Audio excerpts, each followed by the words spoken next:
दोस्तों, अगर आपके अगेंस्ट में कोई चेक बाउंस का केस चल रहा है या अगर आपको चेक बाउंस का लीगल नोटिस आया है या अभी अभी कोई चेक बाउंस का केस आपके अगेंस्ट में फाइल किया गया है, तो इस वीडियो को पूरा एंड तक देखिएगा, क्योंकि अभी इस वीडियो में मैं आपको एक चीज बताऊंगा। अगर आपके केस में ऐसा है तो आप जो है उस केस को आराम से जीत सकते हो। आपको कोई गवाही भी नहीं देनी पड़ेगी और जज साहब आपको पहले ही डेट पर उस केस से बाइज्जत बरी कर देंगे और आपको एक भी रुपए फिर कंप्लेनेंट को नहीं देना पड़ेगा। क्या है वो चीज, चलिए अपनी इस वीडियो को स्टार्ट करते हैं। देखिए, जैसा कि आप सब जानते हैं कि जब कोई भी इंसान किसी भी आदमी के अगेंस्ट में चेक बाउंस का केस फाइल करता है तो नेगोशिएबल इंस्ट्रूमेंट एक्ट के तहत एक लीगल प्रिजम्पशन ये लिया जाता है, क्योंकि वो आपका चेक था तो जरूर आपने कोई ना कोई पैसा लिया था, इसलिए आपने चेक दिया था, तो एक लीगल लाइबिलिटी का प्रिजम्पशन चढ़ जाता है। देखिए, कई सारे केसेस में क्या होता है कि आप कभी कभी सिक्योरिटी चेक दे देते हैं और जितना अमाउंट चेक पे लिखा होता है कायदे से वो एक्चुअल अमाउंट नहीं होता है। लोग क्या करते हैं कि जो चेक में अमाउंट है वो ज्यादा भर देते हैं, ये बोल के कि आपको डर लगेगा। देखिए, कभी भी ऐसी सिचुएशन आए कि जो चेक में जो अमाउंट है और जो रियल अमाउंट है वो दोनों में डिफरेंस है, तो ये ग्राउंड बनता है कि वो जो चेक दिया गया है उसकी कोई लीगल वैलिडिटी नहीं है। क्योंकि जिस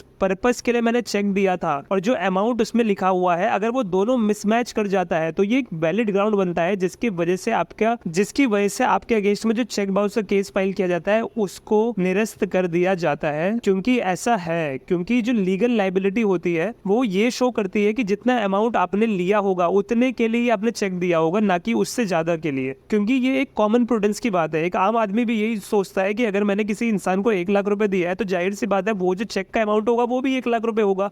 तो अगर आप किसी डॉक्यूमेंट के थ्रू ये दिखा दें कि सर जो चेक में अमाउंट है वो ज्यादा है एज कम्पेयर टू जितना अमाउंट मैंने लिया था, तो इस बेसिस पर है, सिर्फ इसी बेसिस पर आपका जो केस है, जो आपके अगेंस्ट में केस फाइल किया गया है, उसको कोर्ट निरस्त कर देगी।